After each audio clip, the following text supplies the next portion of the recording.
listening to the Age Tech Podcast, the show that brings you the movers and shakers of the age tech ecosystem, with your host, Karen Etkin.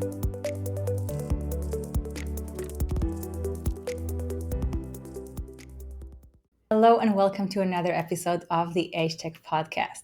My guest today is Max Mayblum, the founder and CEO of Givers, which is a startup that helps caregivers get paid. Max, welcome to the show. Thanks for having me. So, one of the things that I love doing whenever I meet founders for the first time is hear about the startup's origin story and what got you started. So, could you tell us that? Yeah, I had been in digital health for most of my career. I moved in with my own family during COVID, like so many others did. And at the beginning of COVID, unfortunately, my aunt was diagnosed with terminal cancer. So I saw my parents put their entire lives on hold to care for her. They made taking care of her in her final years their number one priority. And I was sitting at home in Florida, and my parents were driving up to take care of her in Georgia. And I was wondering what I could do to help them.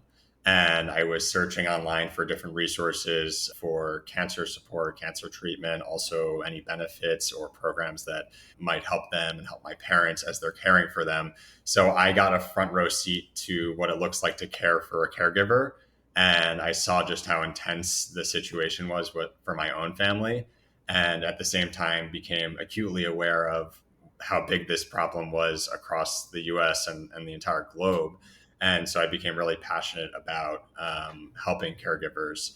I saw such a big juxtaposition between what I was doing during the day, building a telehealth company at that time, and then at night working on finding support for my parents. There was broken websites, 404 pages, clunky insurance portals, and I thought there had to be a better solution for such an important and growing population. So that's what got me started.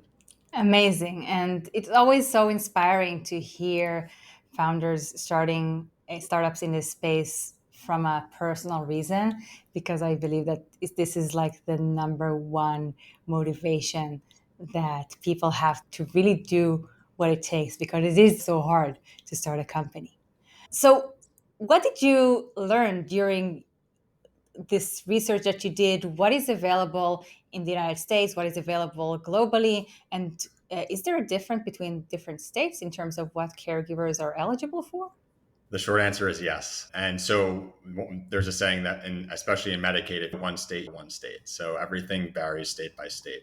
But basically what I found was, as I was learning about caregiving and what caregivers are going through, I recognized very quickly that financial strain was the biggest burden that caregivers face. Many caregivers spend over $7,000 out of pocket each year to take care of their loved one.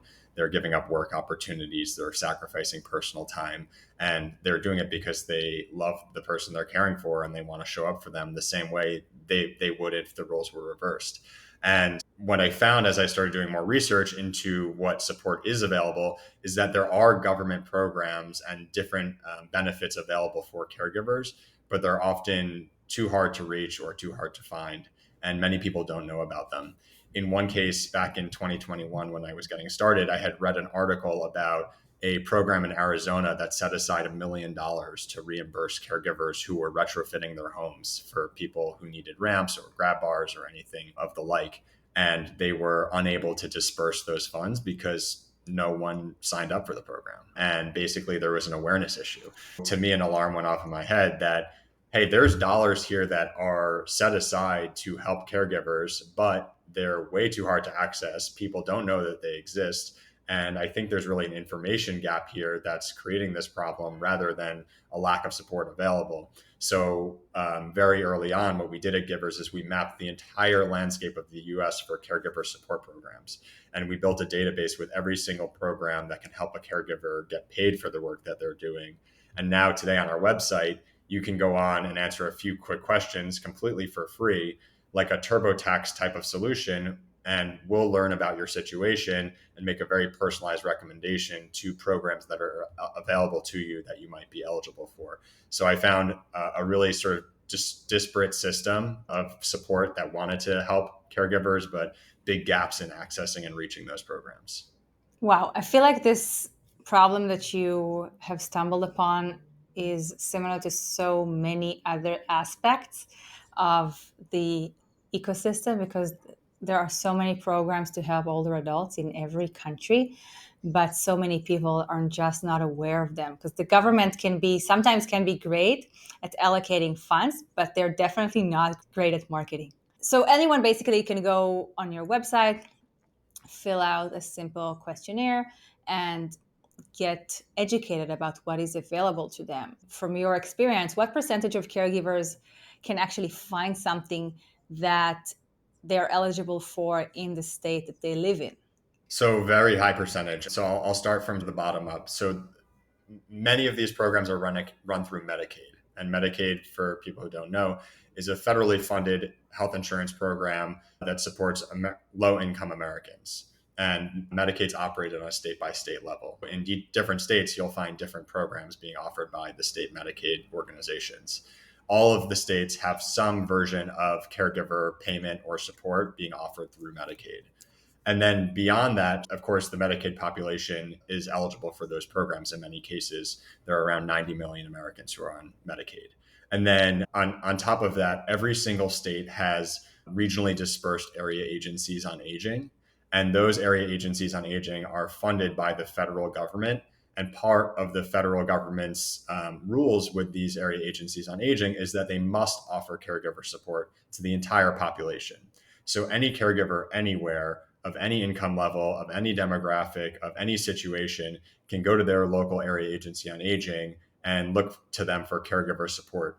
In some cases, that may mean respite care and someone to come into the home. In other cases, it may mean counseling and training. In others, it may mean meals delivered. And sometimes it can mean financial support. That's to say, every American has access to some sort of support as a caregiver. And then specific Americans, mainly on Medicaid, will have access to programs that pay them. So you mentioned earlier that on average, caregivers in America spend $7,000 out of pocket to care for a loved one. Do these programs that do offer payment, they compensate in thousands of dollars every year? So it depends. So at the federal level and at some state levels, there are tax credits for those types of expenses. The direct answer is no, there's not a program that reimburses the total amount of out of pocket spend.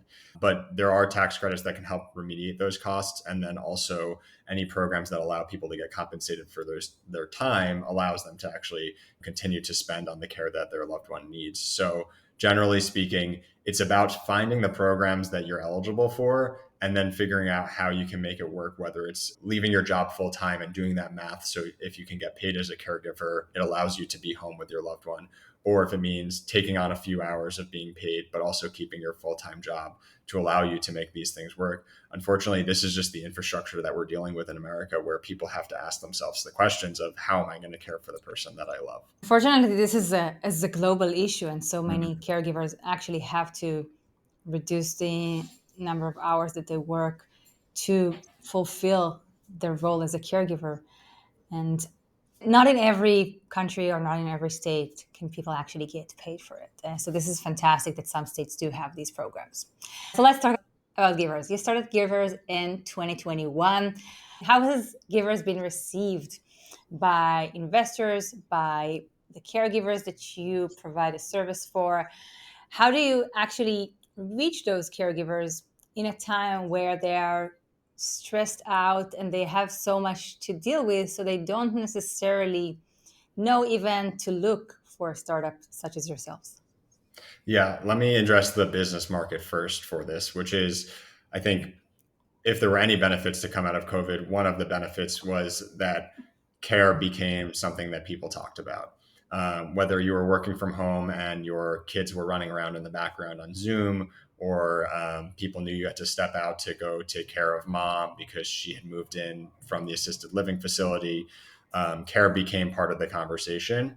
And so investors, as much as anyone else, became aware that this is a problem that everyone is facing in their own homes. And it was before that kind of done in the shadows. And so at the time in 2021, 2022, when we went out we were fortunate that the problem was already stated for us. We didn't need to do too much describing of the problem, but really talking about the solution to the problem that we see and how we can continue to evolve the market. So That was the investor standpoint. From a consumer perspective, I would say the same and also different. So similarly, there used to be this hypothesis that family caregivers don't identify themselves as caregivers.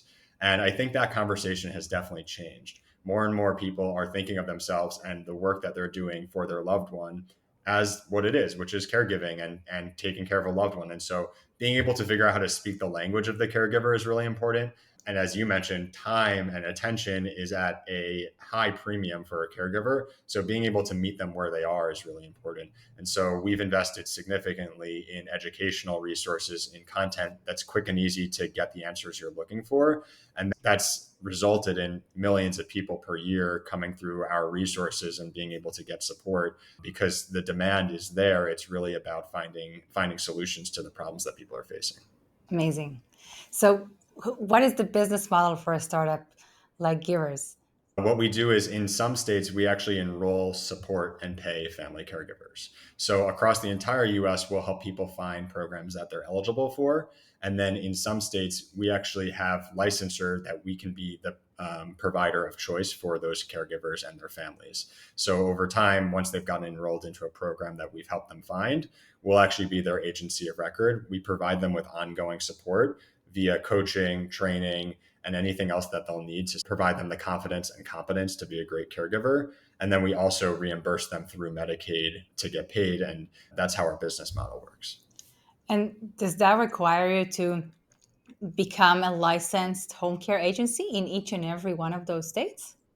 Yeah, exactly. Yeah, the requirements are quite high. And I think it's important that it is because integrity has to be at the center of all of this because we are taking care of some of the most vulnerable people in the country. There's really high levels of requirements to get these licenses and to be able to serve this population. And I think it's a good thing. We don't want people to be flying by the seat of their pants in this type of industry. It's one where service and integrity really matters.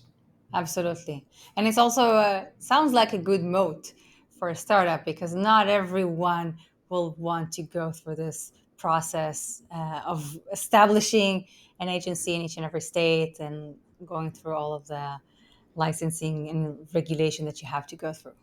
It's one of many moats. I think there's a lot of challenges to this business, but for us at the end of the day, we're obsessed with the problem. Everyone on our team has been through a personal experience with caregiving. And so we're really obsessed with trying to solve this problem, and challenges are expected in any sort of startup. So it's about just picking the challenges that you want to tackle. And we're always really excited every day to tackle these challenges. Speaking of challenges, what would you say has been the number one challenge for you since you got started? I would say the number one challenge that we've faced is focusing on how we're going to grow and reach our population. So it's all about educating the caregiver. And as I mentioned earlier, time and attention is at a premium. So what we've done is instead of thinking about how we can sell something to a caregiver, we're thinking about how we can help a caregiver and how we can provide them the resources they're looking for. And if in any case they're able to work with us in the long run, that's great. But it's also part of the thesis behind us offering our tool for free across the entire country is we want to be there to support people from an infrastructure perspective and provide them the education that they need, because we know if we can lower the barriers for people finding this support, then we also support our business in the long term. I love that. And that's something that really stood out to me when I first stumbled across your website is that there is such a wealth of information that you offer people for free. And I think it goes a long way, not just towards attracting potential caregivers that could use the service, but also building the trust because you are providing something to them, giving value without asking for anything in return, which If is there's a wonderful. caregiver who wants to enroll in a program themselves, they can go on our website, they can read our information, they can go and do it themselves. We're completely happy with people finding the education that they need to then go and serve themselves. If we can help them beyond that, we're happy to do so also. But yeah, at the end of the day, it goes back to what I talked about happened in 2021, which is me realizing that there's a broken system and not enough information getting to people. And so if we can solve that underlying issue, I think that's already a success to our mission. And then if we can go beyond that and support people through our business, of course, that's our goal. Wonderful. So, what is your vision for Givers? Where would you like to see the company 5 or 10 years from now? So Number one is I want givers to be scaled nationally, and I want these programs to be scaled nationally, where any caregiver who is caring for a loved one full time and meets some eligibility requirements is able to get some support that they need to continue to show up every day and really bring their energy and full attention to caring for their loved one, rather than how am I going to make my next bill or what am I going to do about my job. And if we can scale this program, and I think generally the mission nationally, that's a huge success for us to be advocates on the national stage for family caregivers who for far too long have been in the shadows and an underrepresented voice. That would be a big success for us. And then the other thing I would say is thinking about beyond just the framework that we work in today, how can we expand our model outside of Medicaid to work with payers, to work with private institutions, others who are interested in and benefit from the support of family caregivers. Again, goes to broadening our mission over the next 5 to 10 years. That's the goal. Any plans to expand globally, maybe in the next 15 to 20 years? I wouldn't rule it out. I assume you meet many other founders who are just starting out in maybe conferences or meetups. Is there any particular advice that you find yourself providing to these startups over and over again? Do it. I would just say do it every time. Usually when I'm talking to a founder, it's a hypothesis or it's an idea. And my advice to any founder is to just do it. Give something a shot, do an experiment, build a website, go and talk to customers. The only way that you're going to make progress is to learn. And the only way to learn is to get out into the market. For me, I don't like to exercise too much in whiteboarding and conceptualizing. I like to just try things. And that's generally the advice I like to give to founders. I love that. I love that advice. And is there any particular ask that you want to ask people who might be watching or listening to this podcast? If you know a family caregiver that's in need, I would, of course, ask you to send them to our website. If you yourself are a caregiver, know that you're not alone. I think too many people don't talk about the care that they're providing to their loved ones. So open up the conversation with your neighbors, your friends, your coworkers, because it's an important topic. And the more people are aware of it, the more that they can be supported and feel like they're not alone. So my ask would be, if you're a caregiver, look for the support that you deserve and also help other people find the support that they deserve. I love that. And one of the things that I always say whenever I get to give a keynote or teach a course is I say, if you have older loved ones and you are not a family caregiver yet, assume that you will become a family caregiver at some point in the future. So I love that. We definitely need to have more of these conversations so that people won't feel so overwhelmed if something happens and they become a caregiver overnight. Completely agree. Yeah, it's a very intense situation. I saw it with my own family. Sometimes it happens without you thinking that it might happen. It's always important to have a conversation with your siblings. Who's going to take care of mom? Where does she live? How are we going to make this work? And the earlier you can do it, the better. Absolutely. So is there anything that we didn't talk about that you would like to add before we wrap up? No, I've had a great conversation and there's nothing else I would want to discuss. Oh, I do want to mention, actually, I did read the Age Tech Revolution in 2021 when I was thinking about starting Givers, and I was looking for a landscape. I thought the book was fantastic, and I appreciate all that you're doing to bring a voice to this community. And I think it's a rapidly growing market and community because there's so much need here. And I think voices like yours to consolidate some of this information are super important. So I also just want to say thank you for the work that you're doing. Thank you so much, Max. It means a lot. So, Max, thank you so much for joining the podcast. It was an absolute pleasure to learn a little bit about Givers and to get to know you. Thank you. Thanks for having me. Thank you for listening to this session of the Age Tech Podcast. For more Age Tech content, visit thegerentechnologist.com and subscribe for updates. We'll see you in the next episode.